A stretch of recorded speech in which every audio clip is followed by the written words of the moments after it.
Assalamualaikum warahmatullahi wabarakatuh. My name is Muhammad Zulfikri, and today I would like to talk about conflict. So, first thing first, what is the conflict? Conflict is an active disagreement between people with opposing opinion or principle. And conflict also can define as a fighting between two or even more groups or people or country. We are going to learn about conflict in childhood. What is the importance of conflict in children development and growth? Is the conflict good or bad for the children development? The peer contributes to children's social, cognitive, and cultural growth. Children learn through the process of adaptation as they experience internal cognitive conflicts. Conflicts with peers also provide children with powerful opportunities for cognitive growth.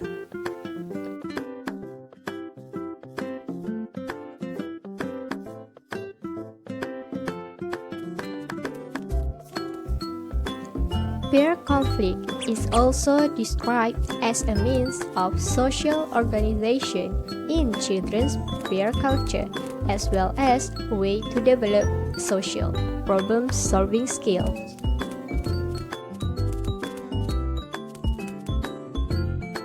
Hi, Ella. Hi, Evan. How are you today? I'm good. Would you like to come over and play with me? Sure. That sounds like fun. I'll go tell my parents and be right over. Great! How can peer conflict among children lead to negative effects? Peers also provide models of behavior and attitude. Children may be at risk for learning violence by spending time with others who use aggressive and violent behavior. Children who have difficulty interacting exactly with others may band together, perhaps shun or avoiding more conforming peers. An example of a situation. Ben and Ricky continued their scuffle on the floor and began to hurt one another. The issue of blood play would be left behind. Perhaps the issue will only end with the more effective fighter taking control. The opportunity for learning reasoning, perspective taking, and problem solving will be lost.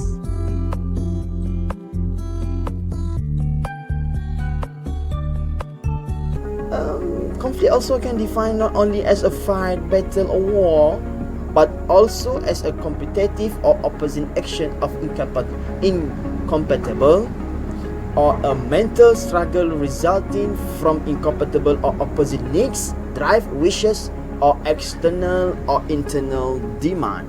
Conflict. When we talk about conflict, we can already picture all the bad things that happen in our life, since we are always live in conflict. In family conflict, there are conflict between parents and child, conflict between parents and young children, conflict between parents and adolescents, and so on. Before we go through what is family conflict all about, let me tell you what is definition of family. Family is the number of people that has legal relationship and they are sharing living space. According to Patterson, there are several functions of families.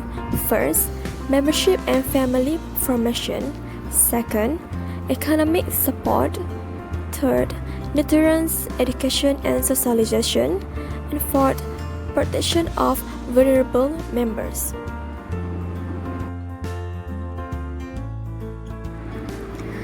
Naturally, parent and child conflict should be more expected than unexpected, considering the assumed hierarchical nature of parent-child relationships and the enormous development changes that occur in children throughout their life.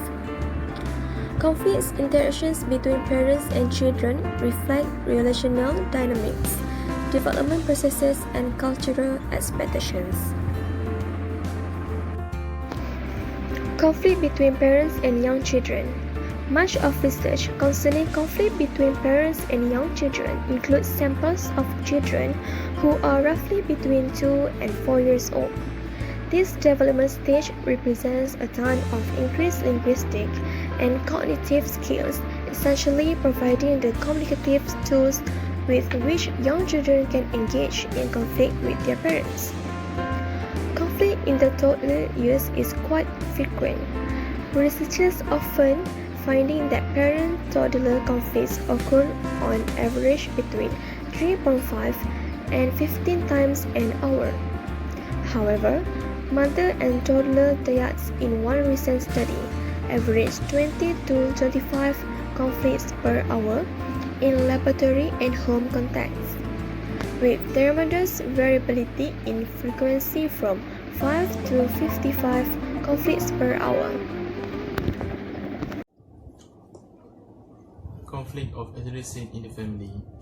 As the adolescent pushes more individuality and independence, there is usually more conflict from increased difference within family. There is more conflict with parent differences over the freedom and responsibility. This is not a bad thing, it is necessary things. All the process through which people confront and resolve invisible human differences between them. So, conflict should not come as a surprise. It should be expected. Now, consider just a few common causes for family conflict during adolescence. Conflict about emotion. Not only can family conflict become an emotionally arousing experience when frustration with opposition leads to anger at being denied, but conflict can also be solved as an opening to express hurt or anger from experience elsewhere. For example, there is the adolescent who is feeling hurt from being teased at school who comes home itching to pick a fight with a younger sibling to get her feeling out. Conflict and anger in conflict must never be used as an excuse to do another family member verbal, emotional, or physical harm. Well, I only said that because I was angry, explained the teenager. Then we need to talk about finding another way to manage your anger, replies the parents. Social conflict occurs when one person does something to wish another object and it's not necessarily intended as harmful. Researchers has identified verbal and non-verbal conflict in terms of mutual opposition. As example, child A does or say something that influence child B, and child B resists and child A persists. Regarding Shant, 1987. Now I'm going to interview Miss Hanis Hidayah binti Ismail. She is a registered counsellor and now working as a psychologist officer in the Bahagian Agama dan Counselling, BAKA, North Brigade Federal General Forces, Ulu Kinta, Perak. Interview session is held in the BAKA office counselling room. Experienced counsellor, you have met a variety of clients who have struggled with their lives. Can you explain the conflicts that your clients have experienced? The causes of conflicts is discrimination issues. Okay, discrimination can be a source of heated conflicts and can cause big trouble for organizations. Okay, and also on supervisors and on management. Okay, discriminatory conflicts can arise from personal prejudice on the part of employees or the perceptions of the mistreatment of employees. Okay, for example, an example of discrimination related conflict. Okay, imagine an employee in a unit. He feels that he is consistently assigned the most menial work tasks in the group.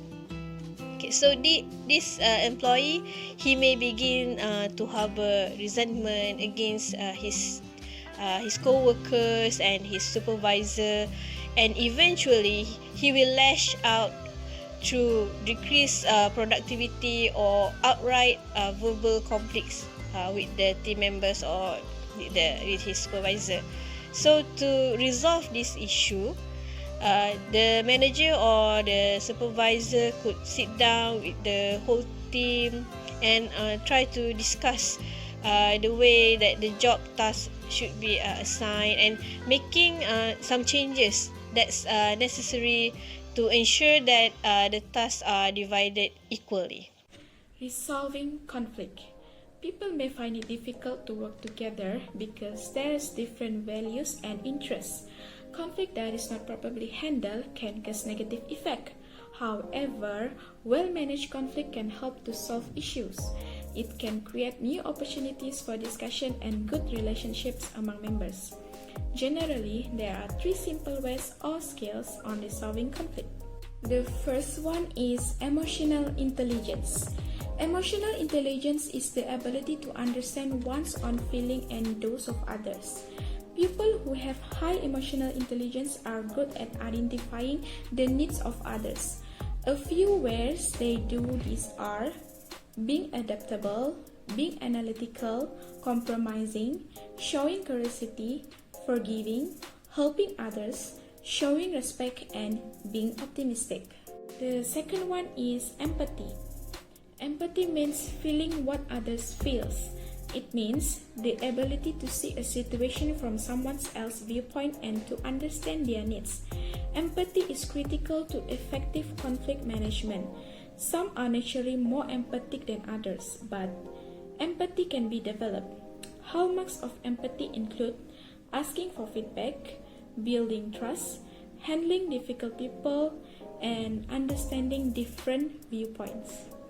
The last one, creative problem solving. Conflict often happen because no one can come up with the workable solutions. Examples of problem-solving conflict include conflict analysis, collaborating, verbal communications, non-verbal communications, decision-making, and fair solutions. In conclusion, there are 3 ways to handle conflict.